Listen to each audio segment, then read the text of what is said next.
right now? Yeah, yeah. How's the pandemic been for you? By the way, we're recording. We're going to launch right into it. Tell me how it's going. How's it? Uh, Yeah. for me, actually, it's been more or less the same with my work. And, swimming courses is down. Our facilities here in Colorado, just like much of the rest of the U.S. and the world, are down. Hmm. So, uh, getting out as much as I can. We have limited access to our lakes, limited hours. So, but I get out whenever I can. Just starting to get pool sessions back in, and learning just how much I lost not swimming for Yeah. a couple months. Yeah. Yeah. Do you still have events you're working towards? I have one that I'm still hanging on to, uh, and I actually got one coming up really, really soon that I just put together real fast. Oh, good. So Fun. you'll be hearing about that soon. Good. Good. Exciting. Well, we won't take away your thunder. We'll let that transpire as it does. Will Yep. you tell me a little bit about your story? How you came to be a swimmer and all that? All right. So my story is so I'm the fifth of six kids. We're a swimming family. So my oldest brother and sister were very good swimmers. Me, I was average at best. Growing up with USA swimming, I actually burned out real early, like at age 11 is when I really gave it up for a time. I went to summer club, spent that for years, then went to high school, and I was way behind everyone else because I given it up. So basically, I grew up ages 6 through 11, swimming pretty well. Then I gave it up, just high school here and there, summer club. Hmm. Then retired essentially when I went to college. Didn't swim at all for a long time. Hmm. Uh, it was about 15 years out of the water. And then of all things, it was my work that got me back into swimming because my Oh. work, they were doing their like round 3 or 4 of their Biggest Loser competition, which the show was see how much weight we can lose, and so they had devised this up. And I remember them doing it the first few times, having no interest whatsoever. And Hmm. at the time, I was really overweight. As in, I might have been in somewhere along the ways pushing 300 pounds actually, so way obese. Uh, Hmm. but they got me into this competition. It was actually when we changed offices and the people running the competition were in my office. They sort of egged me into it. So I signed on, and then I'm competitive. So as soon as I sign on, I got to win. So, but I have to win the right way. So actually, they timed it to just after the holidays. So Hmm. first week of January. I actually started my weight loss before then, just so I could build it. I made it tougher on myself. But I did a couple of weeks of just diet and a little bit of treadmill, and then I decided I grew up swimming, so why not get back into that? So I looked up my local masters team, uh, called them, figured it out, joined, and fell back in love with the water, and I kept swimming, and that was roughly 7, 8 years ago. Oh, wow. Hmm. So that's my background. Then for as far as marathon swimming is, my master's team, heavy on distance, a lot of triathletes. We did a lot Mm. of workouts, and our coach is very, very good at distance swimming. And so it just sort of built up over time. I started small with my workouts and all that, and we did a lot of pool swims, and I fell in love with the mile swim and the 200 butterfly swim. Did those at all the meets. Hmm. Uh, he got me to sign up for 2.4K swim up in Horsetooth Reservoir in Colorado, Hmm. which is source of some of our other great swimmers as their starting place. That's how I got signed to it. I did a 2.4, Uh-huh. and, and then next year I went to the 10K. And then from there I just sort of just kept building it up. Hmm. Through U.S. Masters Swimming, I looked at their national championships. So I started with their pool national championships, and I placed very well in the mile there. And then I started doing the open water. I said, they have all these open water swims, so let me give that a try. No idea what I was getting myself into. Yeah. In some respects, I still don't. I just kind of wing it everything. So I did all in, must have been 2015. I did all the U.S. Masters, open water national championships, just to get out there to travel around and give it a try. Mm-hmm. So, and then I did the 15K as my longest on that series. And then the next year I said, okay, I like the 15K. I placed very well. Let's go longer. So then I just kept looking up, searching online for swims to do and signing up, and kept going from there. So that's how I got. What was your attraction to the marathon distances? I mean, you could have been competitive at shorter distances, right? So why the long stuff? Well, I'm not a sprinter. So I found that out right away when I got back into it. It says, yeah, I was swimming with, we got some really incredible swimmers here in Colorado, as the sort of rest of the world, of the U.S. and the world has in their local communities. And, you know, I was really blown away when I found out that some of the people I was seeing at our swim meets were Olympic trial qualifiers and even Olympians from various places. So seeing them swim, I'm like, yeah, I'm not going to do that anytime soon. But the distances, because the sprints got all the focus, distances not so much, and so I can actually place on those. That's kind of what drew me in. Was I can place high in those events, and I focused on them, and I kept improving, and actually improved very fast. So I remember my first mile swim. I was like 3 months in. I was like 23 minutes per mile, which is, for some people, that's really good. But that was just me getting back in. And then next year, a year later, I'm 18 and a half minutes. I improved real fast. Wow. Yeah. Yeah. So, and my key to that was the Biggest Loser competition got me to swim every day because I was trying to lose as much as I could. Right. Yeah. So swimming every day was key to me building up the distance events. Yeah. Yeah. How did you do in the Biggest Loser competition? Well, I was one of only 2 people to every single weigh-in to have lost weight. And I ended up losing 30% of my body weight during our 3-month competition, which was a landslide. Hands down, I won that. Yeah. Next up was like about 18%, which was quite a bit too. But yeah. So I ran away with it after a month of swimming. You know, I was such a lead, and I just kept it up. Yeah. Did you inspire anyone else to come swim as part of that competition? Unfortunately, no. No. There's no other swimmers in my work, unfortunately. So. Yeah, I was just curious. Yeah, I was kind of drawn to, I used to do the 400 IM because, there was nobody else in it. So it was an easy way to place. Yeah, the brute squad thing. All the IM and 200 fly. Those are the 3 events no one signs up for. Those are my 3 I was drawn to. Yeah, I get that.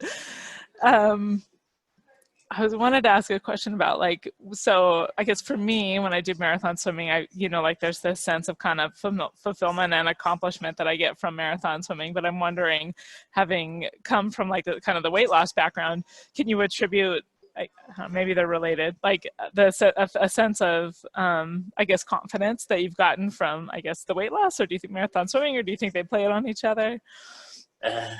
Well, the weight loss is just really just the one-time thing, you know. I took it off and I kept it off and all that. It was the swimming I just fell in love with. I remember because I grew up, I probably learned to swim, started my swimming lessons like age 4. So I used to swim my whole life. And I just remember as a kid, swim practices, USA swimming, didn't take them seriously, but I just loved doing underwaters. And just under the water. I love zigzagging. I love when we played games and all that. I just love being in the water. And so I just went back to that. And so when I first started swimming and started getting back into it, I was just refinding my groove of the feel for the water. And then as I kept getting better and better, I started looking and said, oh, okay, well, how fast did I swim in high school? Can I get there? Mm-hmm. It actually didn't take very long. I got there and I went past it, and it was pretty cool. And I think that's what motivated more than anything to keep with it, was I did better than I ever did before. Right. Okay. So the competition aspect was super important to you. The competition, because, in those events I grew to and I had talent for, no one else was doing, so I was actually winning those in our state meets, and then went to nationals and placed pretty well. Mm-hmm. So competition really is what got me into it. Mm-hmm. And then for open water, I'm not as competitive in open water, but it's just been the drive to just see how far I can swim. Yeah. So now you're competing with yourself, right? In a way, yes. Yeah. How do you explain the feeling of completing a marathon swim? So it depends on what I'm doing. When I'm going all out, when it's real competition, like I did in my first few races with the U.S. Masters, it's just I'm draining myself completely. I'm exhausting. I get there, I'm glad it's over, because I'm slower, I've built up, and I don't pace it well, so I always go out too fast, and so I'm fighting the muscle soreness the whole way, and I'm just glad it's done. But then I started kind of having fun with it. It's just, I just go out there, I enjoy, and those long distances are really, it's just more about being there. And as I kept doing, and the more and more, it just kept getting easier and easier. My recovery time's faster, and so completing these swims, when I'm kind of loose and not going out all serious, it's just enjoying the moment. And then I said, oh, I completed it. What's next? I'm just waiting to get back in the water. So always looking for what's next, huh? I feel that way too. I think I finish things and I'm always just like, okay, I did that. What else could I do? Well, I'll tell you what I enjoy most is when I do these group events and I finish, and usually I'm one of the first ones finishes, I love watching the other swimmers come in and seeing their reactions when they complete the swim, because there are all sorts of different backgrounds and all that. I get more from seeing other people swim than I do just doing my own. Yeah. No, I appreciate that a lot. That's true. Can you tell us about the swim that you're the most proud of? So probably, Tampa, it was my first real big swim that I completed. The previous year I did End Wet in North Dakota, and didn't finish that one. Something happened to my mind. Well, I was really close, but I kind of had a mental breakdown on that one. Tampa was the first one I went in. It's actually the first time I ever really swam in the ocean. And here I am doing a 24-mile swim. And so, in butterfly no less. And, I was by myself. It was the solo effort. Really struggled at the end. And when I finally done, and my arms were just so exhausted and tired. And that's probably the one I was proudest of, because my first time I proved to myself I can do this. That was butterfly? And that was a butterfly, because I went right into the hardest. Yeah. Tell me a little bit about that decision to pursue marathons butterfly. So my first butterfly swim was in open water, was actually at the Del Valle Open Water Festival in California. And it was because I had done previously the mile and the 10K at that festival for the national championship. So I was racing those, going all out. And I also signed up for the 5K just to complete the weekend. Just did all the swims I could. And I was just so tired of swimming freestyle hard. So okay, let's dial it back. Let's have fun with it. And I always have fun swimming fly. So that's just what I did. I just went out there and I swam fly. I had done long. It wasn't my first time doing long, because I'd done that distance in the pool before. I'd done a mile in the pool. So it was just my way of relaxing after a hard 10K and a hard mile. That's amazing to me that butterflies are relaxing for you. So, because usually when I swim fly, it's not when I race fly, it's like everyone else. It's sore, it hurts. So 200 fly is a long way when you're trying to go fast. Mm-hmm. But I've learned to swim fly easy, almost as if it's an easy freestyle. And that's what I do in the open water. Mm-hmm. So it's hard to explain how I can do it. It's just, I grew up that way. Fly was always my favorite stroke. And I just can. I just kind of relax into it. I have a different rhythm. It's a 1 beat kick. And I just keep it loose the whole time. As one of my Colorado swimmers once said when he observed me, he says he thinks I can do this so well because I've learned to swim and relax. Mm-hmm. And he saw me, and actually it inspired him to adapt that for his 200 fly, how to start out. Just learn to if you swim and relax, then you're that much better for doing these long distances. Even if the 200 fly is long distance in his respect, but so Del Val was the 5K, and then out of my mind completely, telling me to end wet, and there's another butterfly swimmer there. Dan Porjanski. I met him before. And I heard that he was doing fly. And I'm like, oh, if he can do fly, so can I. So that's really where the fly started. Mm-hmm. And once that word got out and people found out about it down in Tampa, people heard my end wet fly. So I said, are you going to do this fly? And I said, yeah, sure, why not? that was my attitude going into it. So that's awesome. You mentioned that you kind of got stuck in your head and wet and, had to stop. Is there anything you learned from that, or what was that experience like? It was kind of my mind at times, because of my past history, just went into a dark place, and that's just all that happened. All of a sudden it just shut down. I couldn't concentrate. That's really all that was. And I kind of prepared myself to, if that happens again, just to make sure I keep going next time. Yeah. I know it was I jumped from a 15K to 36 miles. Of course, anyway, more like 20 plus, but 25 miles. It's still a big jump. Yeah, for sure. Especially to go from a 15K freestyle to the end of a 36-mile river swim fly. Yeah. I was not really ready for that big jump. Right. Yeah, and that now that you've had the experience, you know what to happen if you start spiraling kind of down. So it's probably, maybe aren't grateful that it happened, but it, prepares you a little bit. Sure. Is there anything you haven't finished? So as far as individual swims, I've had a few DNFs out there, and I've gone back, made it a priority to go back and finish them. And so that happened to me when NWET first was my first one. I went back there next year and crushed it. Then Catalina, when I got seasick horribly my first time around, pulled out real quick. I went back, made sure I finished that. Got seasick again, but this time wasn't going but that stopped me. Right now, my unfinished business is my English Channel. It was supposed to have already happened this year, but postponed it. But we'll see.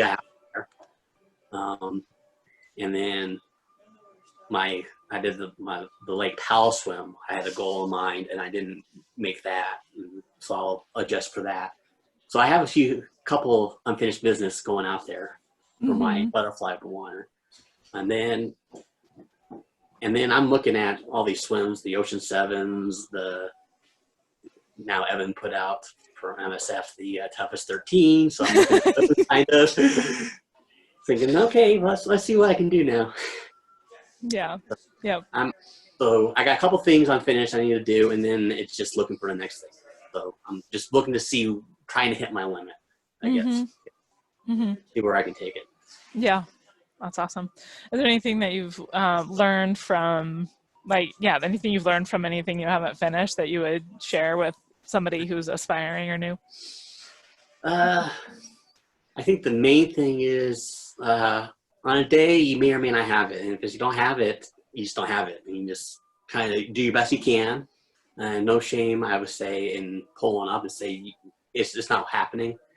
Just go back, regroup. Know that next time out will be completely different. No two swims are the same. And that's the big difference between this and the pool, and that's probably why I enjoy just going out and doing all these swims. Even my training swims at the local ponds. Every day is different. You get different winds, different all sorts of different conditions. So That's great advice. Where's your favorite place to swim?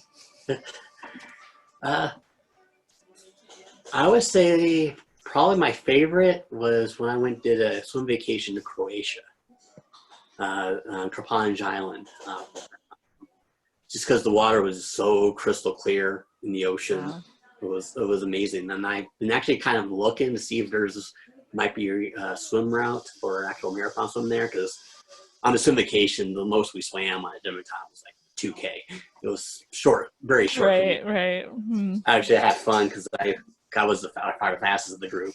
And I say, if you ever do a swim vacation, which I won't do anymore, but if anyone does, have somebody your speed on there, because I didn't have even my speed, and I kept spending most of my time just swimming back and forth between the two groups. Kind of divvied ourselves out into. I think I yelled at one time for swimming too far away. Oh man, I know what I'm doing. So, yeah. I've heard that about some of the swim vacations, that they're not really quite set up for I guess maybe faster swimmers or marathon swimmers. Like, they're great kind of introductions, I think, for a lot of people.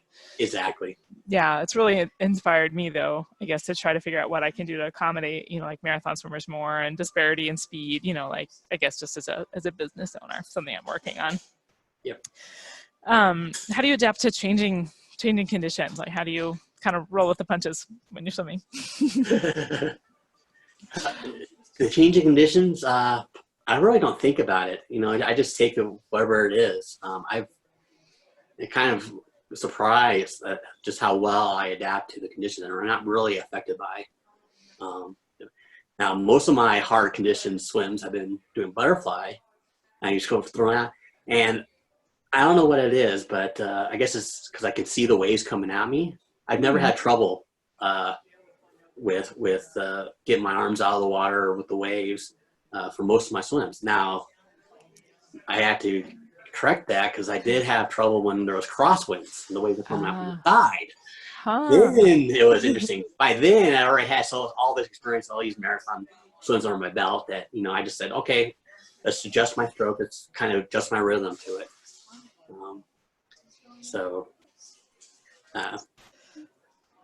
It's more along the lines of. I guess when you first hit it, you have to kind of just learn to just go with it and keep focused on your stroke. I mean, that's all I did butterfly, because I'm just swimming relaxed and the motion. I just kind of rode the waves and just rode things as they came. Let's let it happen. As I hit and as I'm now starting to learn freestyle, how to adjust my stroke, which is a bit of an adapt. But again, I have my butterfly and going to freestyle, which is different from probably everyone else out there. But, just kind of just be sure you train in it before you go out on these big swims. And I think is like their key advice, because you go out in the ocean for the first time and you're hitting the waves first time, trying to do a big swim, it's not going to work well. And that's kind of what hit me at Catalina the first time out there. It was my first real time of hitting big swells at night and really not having anything to focus on. So I think that's paying into some motion sickness. That's why I got so completely seasick out there. Yeah, that sounds rough. What, did you find any remedies for your seasickness while you're there, or you just I still need to figure that one out. I still have issues. I haven't really been back to long ocean swims since I did the Catalina. Well, I take that back, because I did the Capri Napoli last year. I did that freestyle, and I didn't have any problems, but I did have, because it seemed to work at Catalina when Dan Samueli gave it to me, Zofran. I do have that. If I ever get seasick, that's my first go-to option. So I still need to figure that one out. I do have trouble times with my fees, keeping them down, and I think it's kind of a balance of that. Maybe my fees are too concentrated, not enough water, and so I still still got to figure that one out. Yeah.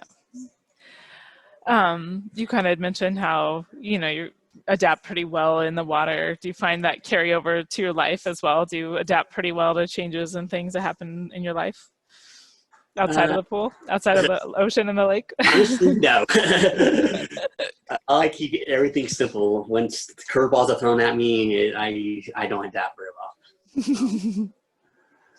You don't take those learnings from the water. I guess No. the water's a little bit easier, right? You're in this fluid state. It's kind of easier to kind of see how things go. Yeah. What motivates you to keep going when tough times, tough situations? Honestly, it's just the drive to kind of just to see how far I can take this. I got my master summers when I first started. They root me on.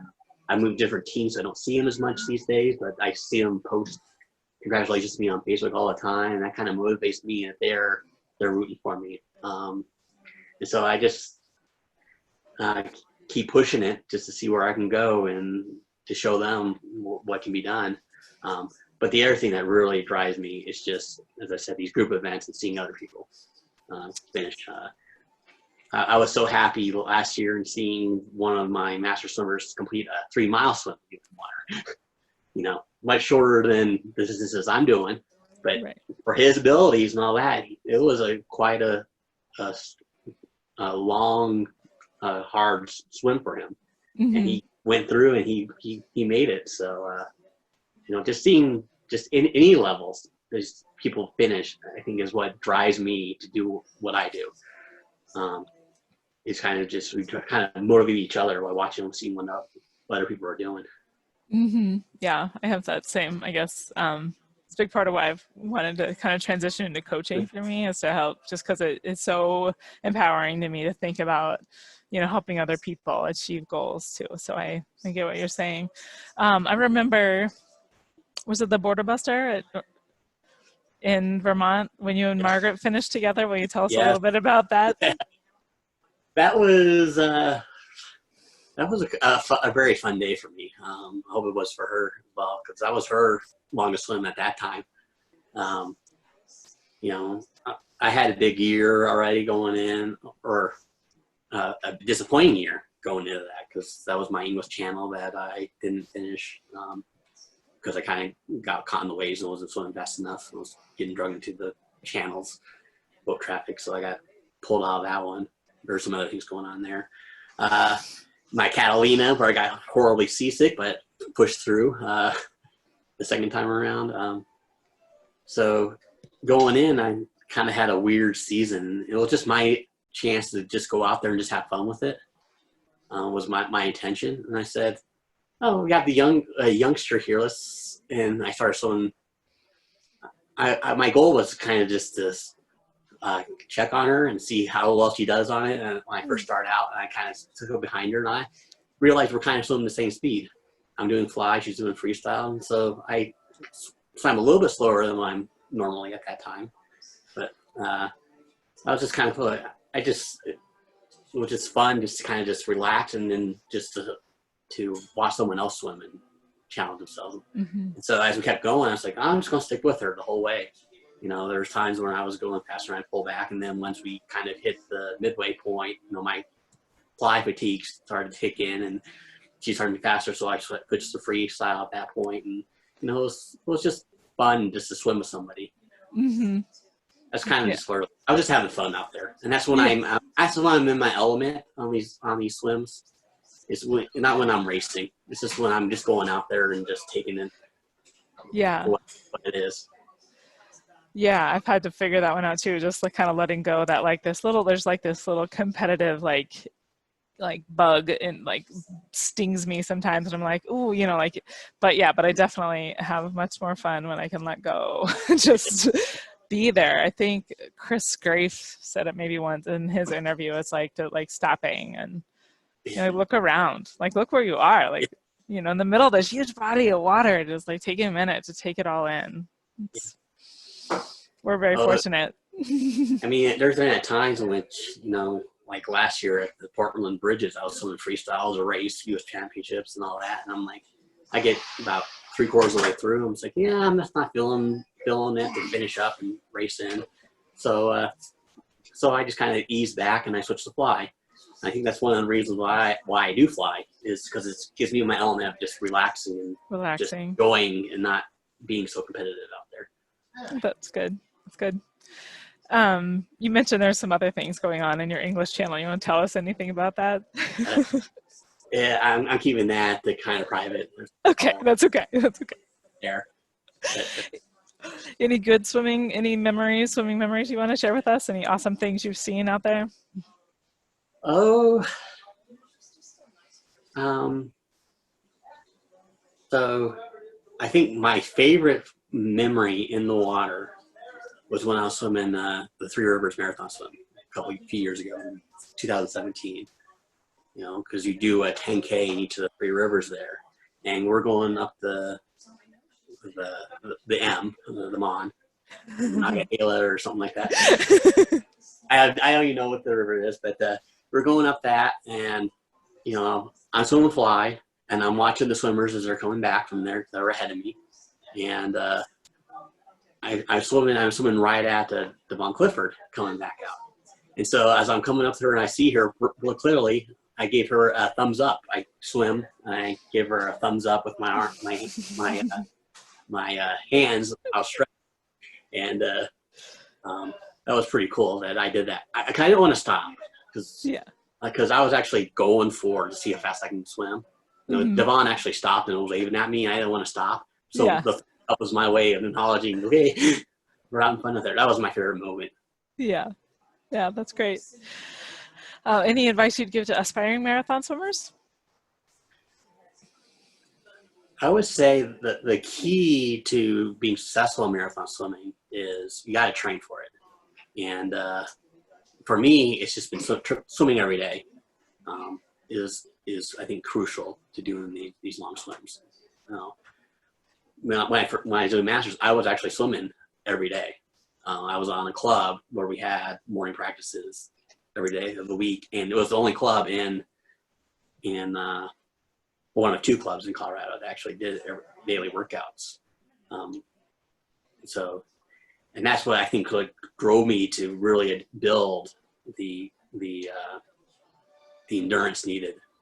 I think more so than long swims is the just being consistent doing it every day.